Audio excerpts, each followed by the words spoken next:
Google Meet. Nanti sebelum kalian keluar, nanti Ibu share ke grup supaya kalian bisa lihat. Ternyata saya hanya berada di ruangan kelas itu misalnya 20 menit. Nah, misalnya Naila Nur Fadila Yunus masuk 2 jam misalnya ya, kalau cukup 2 jam di kelas kita, itu jadi pembandingnya kan Ibu. Nanti misalnya Ibu gabung, sekarang tadi Ibu gabung di jam 7 berapa, itu akan terlihat. Jadi siapa yang di bawahnya Ibu, maksudnya kurang dari Ibu, kurangnya itu kurang terlalu banyak ya, bukan yang kurang 10 menit misalnya. Nanti kita ini harus tidak ada toleransi yang terlalu berlebihan terlambatnya misalnya. Misalnya dia hanya masuk 10 menit atau 5 menit kemudian keluar dan tidak masuk-masuk lagi, itu akan terlihat berapa lama kalian berada di Zoom Meet ini. Itu sama saja kita tidak kuliah full ya kalau hanya masuk absen kemudian keluar lagi begitu. Jadi Ibu sarankan yang tidak menggunakan namanya, karena nanti absennya Ibu lihat di situ. Silahkan keluar dan walaupun tidak keluar maksudnya diedit ya namanya. Misalnya Qanita Dwi Saifani, Sri Mildazam dia gunakan namanya. Jadi nanti pada saat Ibu print hasil akhir dari pertemuan kita sebentar yang melalui aplikasi ini, betul-betul nama kalian yang keluar. Jangan sampai Ibu bilang Alpa di absen, ternyata kalian ada tapi menggunakan nama lain ya. Bu minta maaf nanti kalau ini. Jadi diedit memang nama pengguna akunnya masing-masing atas nama di dalam kelas, nama dalam kelas ya. Jangan pakai nama misalnya nama sehari-hari, nama pendeknya begitu. Jadi silakan gunakan nama di dalam kelas. Jadi yang kelompok 7, kelompok 6, insya Allah nanti saat offline ya, kita lanjut. Ibu share materinya dulu.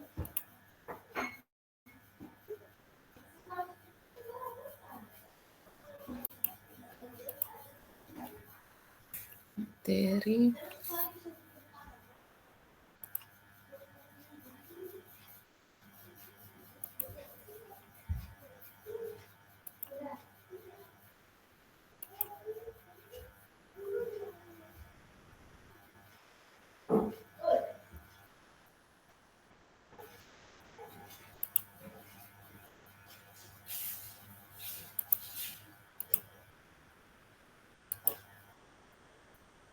Sudah terlihat materinya?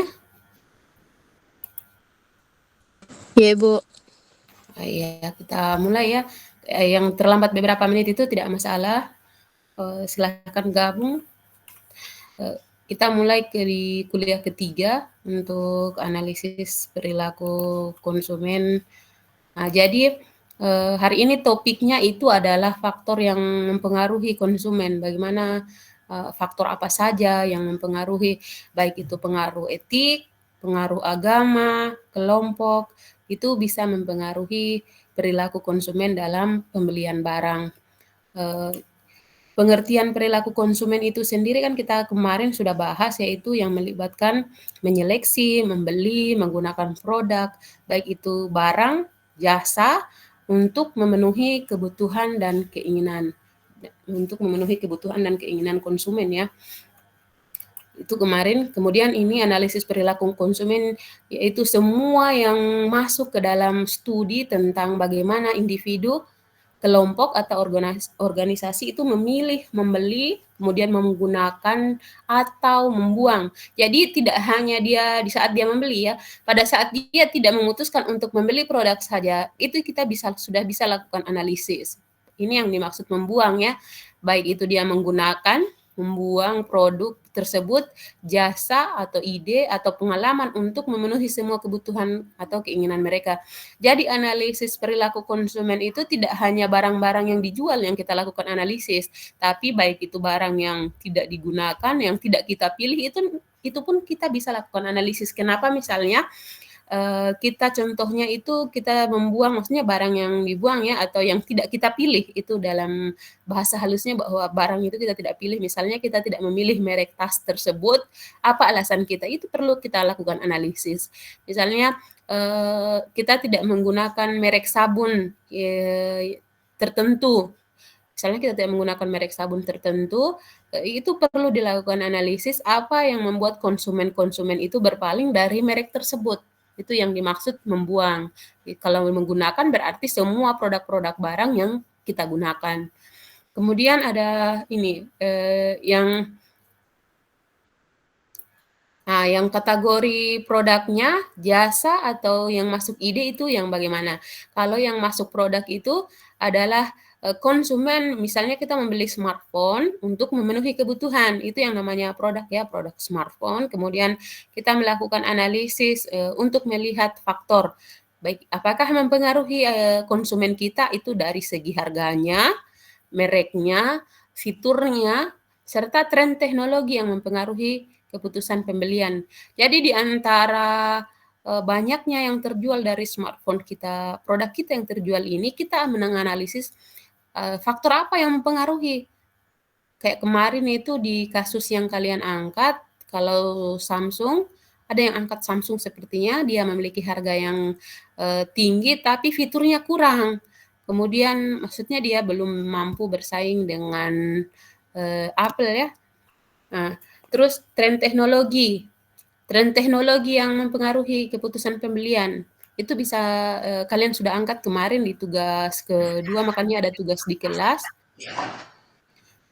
Kalau jasa, misalnya jasa transportasi online, Grab, Gojek, Maxim, itu ya yang dimaksud jasa di dalam hasil analisis tadi. Kalau analisis meneliti faktor kenyamanan, kemudian tarif, itu yang kita analisis. Kenapa orang sering menggunakan Grab atau Gojek misalnya? Kita analisis kenyamanan, misalnya mana yang lebih nyaman nih menggunakan Gojek atau Grab? Tarifnya bagaimana? Sama tidak? Terus yang lebih banyak menggunakan Gojek atau Grab, apa kesimpulannya? Kenapa mereka memilih jasa itu ya? Itu yang perlu kita analisis di lapangan. Kemudian bagaimana dengan kemudahan penggunaan aplikasi, mana yang lebih mudah digunakan?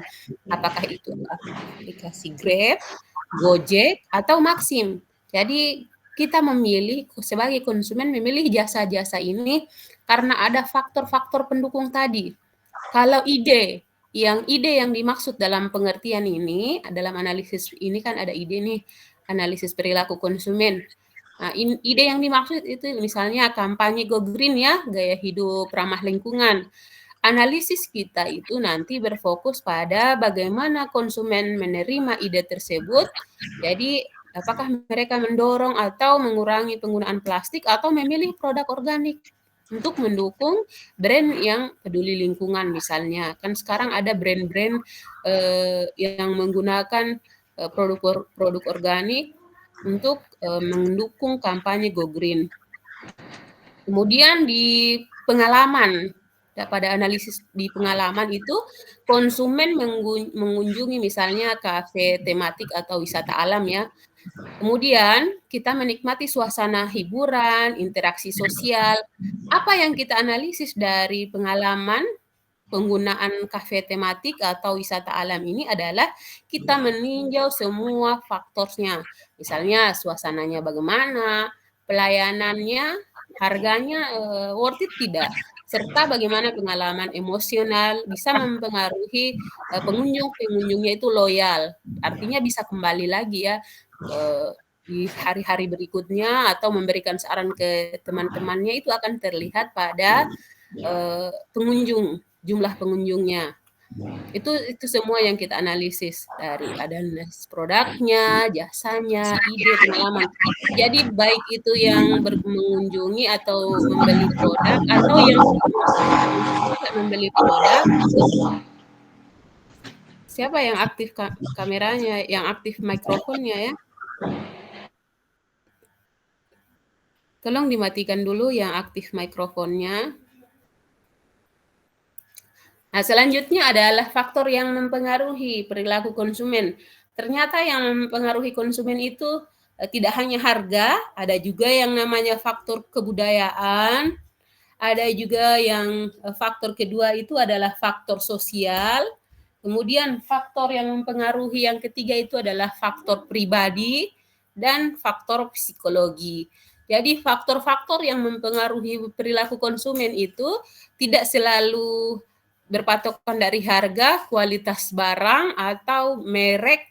Jadi ada faktor lain yang dibahas di dalam analisis perilaku konsumen ini adalah faktor kebudayaan, faktor sosialnya, faktor pribadinya, dan faktor psikologinya. Jadi kita bahas satu-satu nih, apa yang mempengaruhi pada faktor budaya. Kalau di faktor budaya, apa saja yang mempengaruhi, kemudian faktor sosialnya dari segi pribadinya, kemudian faktor psikologisnya apa yang kita analisis misalnya. Jadi untuk topik faktor kebudayaan, dia merujuk pada pengaruh budaya terhadap cara konsumen membuat keputusan dalam memilih produk dan berperilaku dalam pasar. Faktor kebudayaan ini memberikan pengaruh yang paling luas dan paling dalam terhadap perilaku konsumen.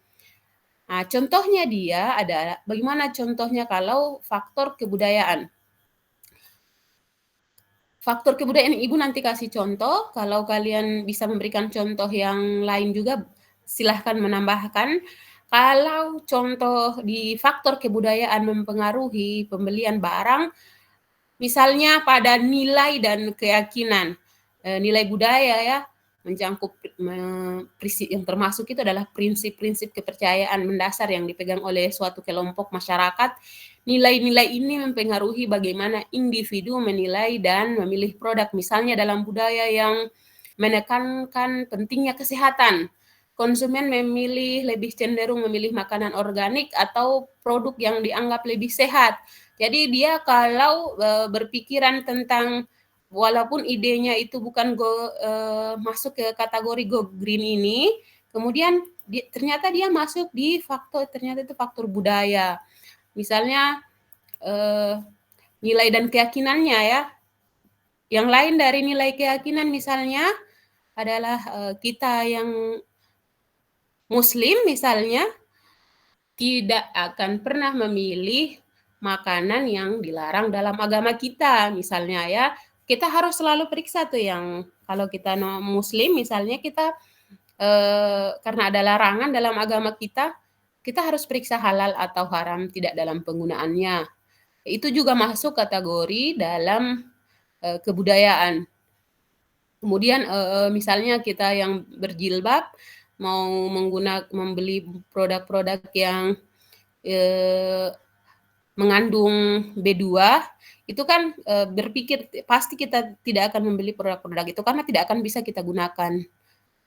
Itu yang dalam nilai keyakinan ya, contoh dari faktor kebudayaan ini.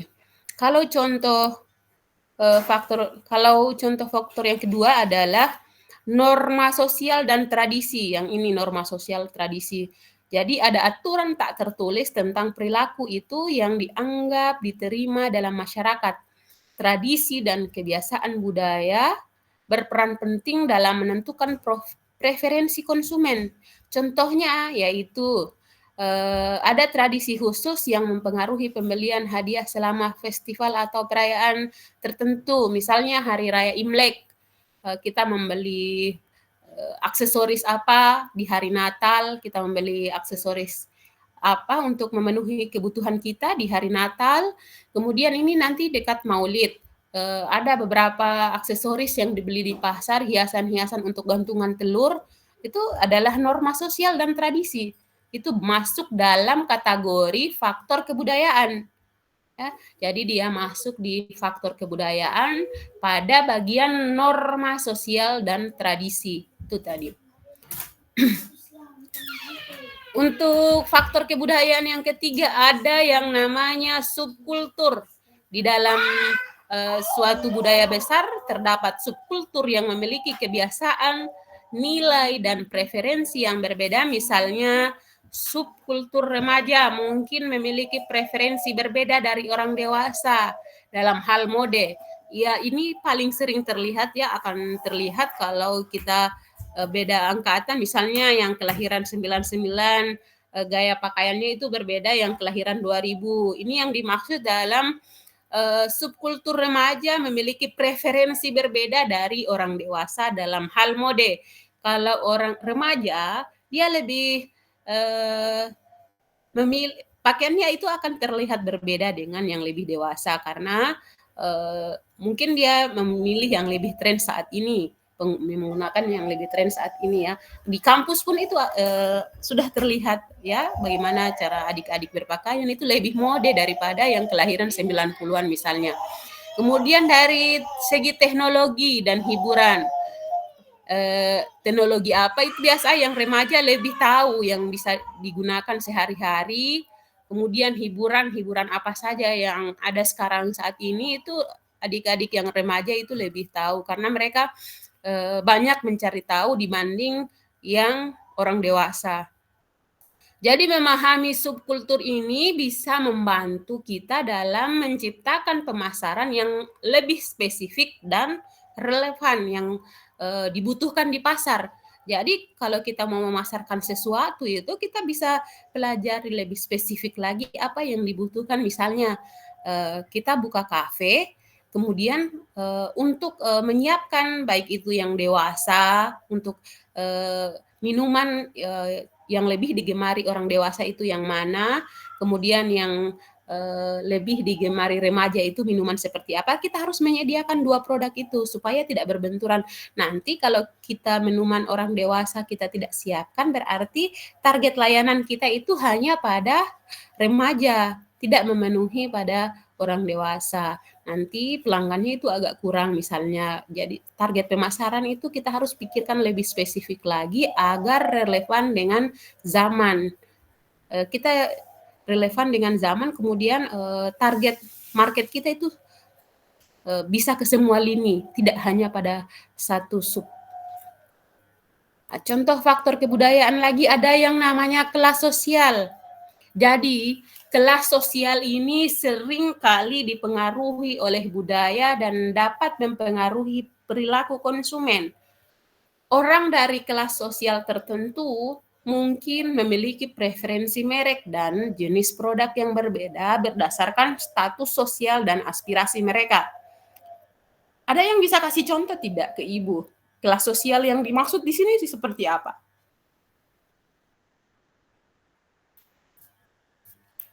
Dari berapa ya? 32, dari 32 ada yang bisa ini. Yang bagaimana ini yang dimaksud dengan contoh faktor kebudayaan dari kelas sosial. Kalau kelas sosial, jadi di kelas masyarakat kita itu ada yang namanya menengah ke atas, ada menengah ke bawah, kemudian ada yang paling bawah lagi ya. Biasa itu rate-nya itu dilihat dari pendapatan.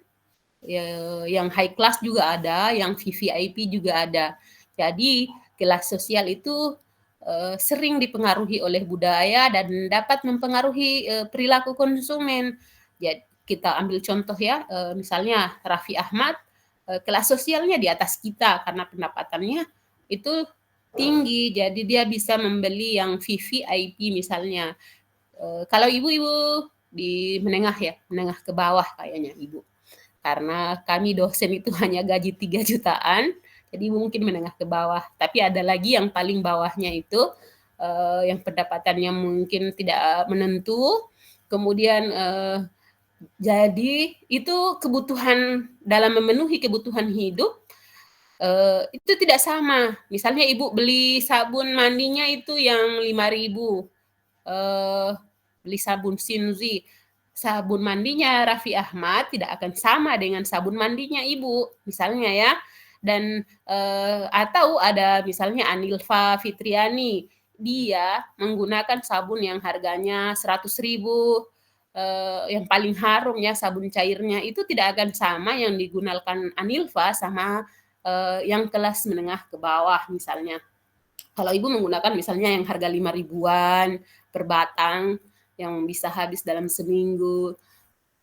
Jadi nyetoknya misalnya ibu nyetok untuk sebulan itu 4 batang, yang 20.000 cukup. Kalau Anilva misalnya dia menyediakan 4 botol, jadi 400 sabun cairnya yang paling harum, itu dia masuk kategori kelas atas misalnya karena pendapatannya lebih ya di atas ibu.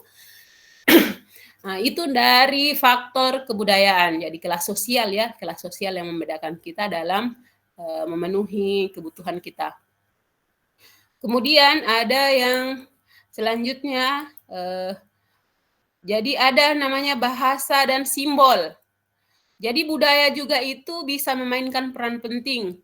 Brand yang kita gunakan bisa menjadikan simbol atau bahasa yang relevan untuk diterima oleh konsumen. Misalnya, pengguna bahasa lokal atau simbol yang berarti sesuatu dalam konteks budaya tertentu bisa dapat membuat produk lebih menarik. Ini contohnya apa ini? Kenapa ini Anda ada yang menjawab? Ibu tadi suruh kasih contoh faktor kebudayaan, nggak ada yang respon. Kemudian sekarang yang bahasa dan simbol misalnya. Biasa kalau yang ini Ibu lihat semenjak Ibu sudah di Makassar itu bahasa dan simbol yang digunakan itu dalam produk-produk tertentu ya, di baju-baju batik itu menggunakan bahasa Lontara misalnya. Jadi itu kesannya, oh ini dari Makassar nih kalau bahasa Lontara. Baju batiknya itu bisa menentukan produk itu lebih menarik misalnya karena dia memiliki kekhususan di daerahnya. Kemudian ada ya peran dan status ya. Jadi budaya juga itu bisa menentukan peran dan status sosial seseorang, kemudian bisa mempengaruhi kebiasaan belanja. Misalnya beberapa budaya, peran keluarga dan status sosial mempengaruhi jenis barang yang dibeli, seperti produk mewah atau barang-barang rumah tangga. Jadi kalau peran dan status ini hampir mirip tadi dengan di kelas sosial. Dia hampir mirip di kelas sosial ya. Jadi peran dan status ini mirip karena pasti kisarannya itu adalah di pendapatan.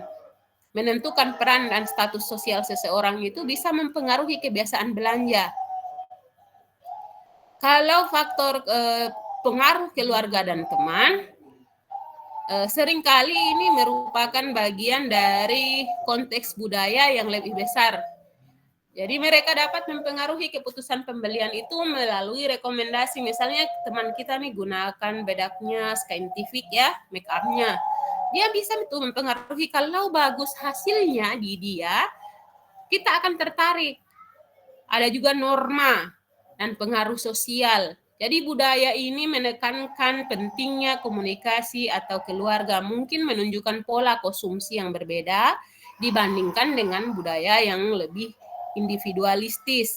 Jadi pengaruh keluarga atau pengaruh teman dalam memperoleh produk itu misalnya itu sangat mempengaruhi juga. Misalnya kita lihat nih hasil produk digunakan teman, keluarga, terus bagus hasilnya, kita bisa analisis kenapa dia menggunakan produk itu, kemudian kita tertarik membeli produk yang dia gunakan, itu masuk dalam kategori di faktor kebudayaan.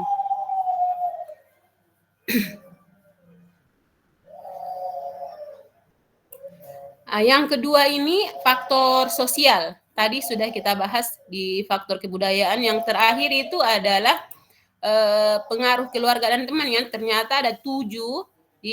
Ibu ulangi lagi tadi ada 7 pengaruh keluarga dan teman. Kemudian ada faktor sosial. Faktor sosial itu yang mempengaruhi perilaku konsumen dari sisi eksternal. Individu yang termasuk ke dalam faktor sosial adalah kelompok, referensi, keluarga, serta peran dan status. Jadi di faktor sosial ini dia mempengaruhi perilaku konsumen dari sisi eksternal individu. Jadi hubungan eksternal berarti hubungan di luar ya, yang faktor sosial. Yang termasuk dalam faktor sosial itu ada kelompok, referensi yang menjadikan referensi kita, kemudian ada keluarga, serta peran dan status. Itu yang mempengaruhi kalau di faktor sosial. Jadi contoh masing-masing faktor sosial ini bisa mempengaruhi keputusan pembelian konsumen. Misalnya di kelompok referensi. Kelompok referensi ini adalah kelompok sosial yang mempengaruhi sikap kita. Biasanya yang bisa jadi kelompok referensi misalnya ada influencer yang sedang mengiklankan suatu produk. Nah, itu bisa masuk dalam kelompok referensi. Bisa berupa teman, kolega atau kelompok kerja kita yang memiliki minat yang sama. Jadi konsumen ini seringkali dipengaruhi oleh norma dan opini dari kelompok ketika membuat keputusan pembelian suatu produk atau barang. Kemudian contoh kalau kelompok referensi itu dari produk teknologi misalnya. Jadi seorang mahasiswa mungkin membeli smartphone terbaru karena teman-temannya yang berada dalam kelompok sosialnya sangat memperhatikan teknologi terbaru ini. Dia memiliki model yang sama tuh, tekanan sosial, keinginan untuk mengikuti tren, bisa mendorong pembelian. Nah, kemudian yang kalau kelompok referensi dari segi pakaian, misalnya seorang remaja fashion ya, memilih merek tertentu yang sedang populer di kalangan teman-temannya, meskipun merek tersebut mungkin lebih mahal daripada alternatif lainnya ya. Nah, jadi dia menjadikan pemilih merek pakaian tertentu itu yang sedang populer di kalangan teman-temannya, meskipun sebenarnya harganya tidak seberapa, ataupun harganya masih ada pakaian yang lebih di atas itu, tapi karena di saat digunakan temannya, produk atau fashionnya itu lebih bagus, jadi dia ikut menggunakannya. Dia tidak melihat dari harga, tetapi dari penampilan saat digunakan. Jadi secara keseluruhan, baik itu faktor budaya, faktor sosial, menjelaskan mengapa konsumen di berbagai wilayah atau kelompok sosial ini memiliki preferensi dan perilaku yang berbeda sehingga memahami faktor-faktor ini. Jadi dia memungkinkan perusahaan untuk merancang produknya, layanannya sesuai kebutuhan konsumen yang dipengaruhi tadi dari berbagai faktor. Jadi dia memilih merancang produk layanan atau yang akan dia jual dan kampanye pemasarannya itu sesuai dari yang tadi yang ada di analisisnya, itu dari faktor sosialnya, dari faktor kebudayaannya. Kemudian kampanye pemasarannya itu lebih sesuai dan efektif dalam konteks budaya yang spesifik. Jadi yang 32 orang ini silahkan buat mind map-nya, tidak usah keluar dari meet-nya supaya terhitung meet kuliahnya, buat mind map yang materi hari ini. Ibu tunggu sampai di jam 9, yang materi ini saja ya, jangan ambil di Google, yang materi yang Ibu ini silahkan tadi kalau ada yang memperhatikan mungkin akan ingat apa saja yang tersampaikan. Pertama itu adalah judulnya adalah faktor yang mempengaruhi konsumen. Ada yang kita bahas hari ini, belum bahas semua, yaitu faktor budayanya dan faktor sosialnya. Ya, kita bahas faktor budaya, faktor sosial. Belum di faktor pribadi dan faktor psikologinya. Kita baru bahas di faktor budaya. Jadi buat mind map-nya materi kita hari ini supaya ada catatan sedikit di adik-adik mahasiswa. Oh, ternyata hari ini kita belajar tentang budaya, bagaimana budaya itu mempengaruhi kita dalam melakukan pembelian, dan faktor sosial. Faktor sosial juga bisa mempengaruhi kita dalam melakukan pembelian. Itu tadi. Jadi buatkan Ibu mind map-nya. Materinya yang ini ya, jangan Google yang lain. Faktor budaya, kemudian faktor sosial. Ini ada nilai dan keyakinan, ada 7. Jadi di faktor budaya itu ada 7 yang masuk, nilai dan keyakinan, kemudian masuk norma sosial dan tradisi. Jadi jangan keluar dari meet-nya sampai selesai mengirim tugas. Kalau sudah selesai kirim tugas, baru kita tutup kelasnya dengan absen ya. Jadi Ibu tetap absen, karena nanti jangan sampai di aplikasinya bermasalah, kalian tidak terlihat di absen. Kalau sudah absen kan ini.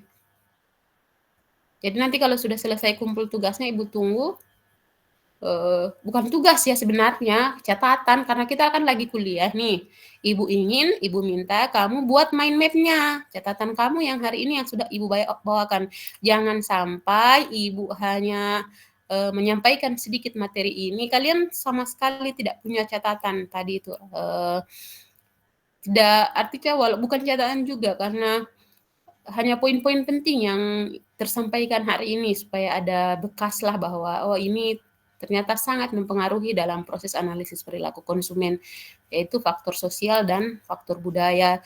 Ternyata dalam berbelanja itu ada berbagai macam faktor, baik itu kebudayaan dan di faktor kebudayaan itu banyak ya, ada yang mempengaruhi tadi, ada namanya nilai keyakinan, ada namanya norma sosial dan tradisi, kemudian ada subkultur, ada namanya kelas sosial, ada yang namanya bahasa dan simbol, kemudian ada namanya peran dan status, ada yang namanya pengaruh keluarga dan teman. Jadi di faktor keluarga itu ada 7 yang mempengaruhi.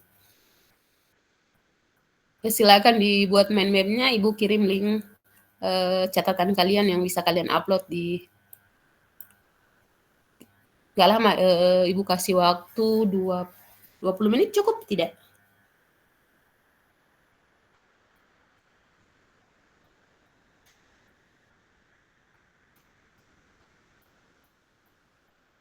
Kok nggak ada yang bersuara? Bagaimana? Kenapa Anilva? Maaf Bu, mau nanya, ini mind mappingnya dikerjain di kertas HVS apa di kertas binder biasa Bu? Yang buat kalian lebih mudah, Ibu tidak mau batasi ya.